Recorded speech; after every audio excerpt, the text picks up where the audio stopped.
భయ్యా సన్నీ యాదవ్. ఒక చిన్న ఎగ్జాంపుల్ చెప్తాను. 2 శత్రు కుటుంబాలు ఉంటాయి. ఒక కామన్ ఫంక్షన్‌కి వెళ్తారు. సో, నీ కుటుంబ సభ్యుడు ఆ పగోడింటి వాళ్ళతోటి నవ్వుకుంటూ మాట్లాడితే మీ వోళ్ళకి ఏమనిపిస్తది?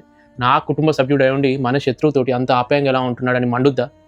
అటువంటిది మన శత్రు దేశమైన పాకిస్తాన్‌కి వెళ్ళడమే పెద్ద తప్పు. ఓకే. అతను ట్రావెల్ వ్లాగ్స్ చేసుకుంటూ వెళ్ళాడే అనుకోండి. అక్కడికెళ్ళడం నా కల అని ఎలా అనగలడు?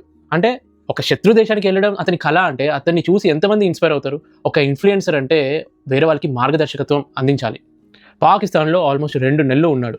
సో, ఎన్ఐఏ వాళ్ళు అతన్ని అదుపులోకి తీసుకొని విచారిస్తున్నారు. ఇంకా అతను నిజంగా స్పైలాగా పనిచేశాడా లేదా అనేది క్వెషన్ మార్క్. బట్ ఇంతకుముందే మీ అందరికీ తెలిసిందే అడ్డగోలుగా బెట్టింగ్ యాప్స్ ప్రమోట్ చేసి కోట్లు సంపాదించాడు.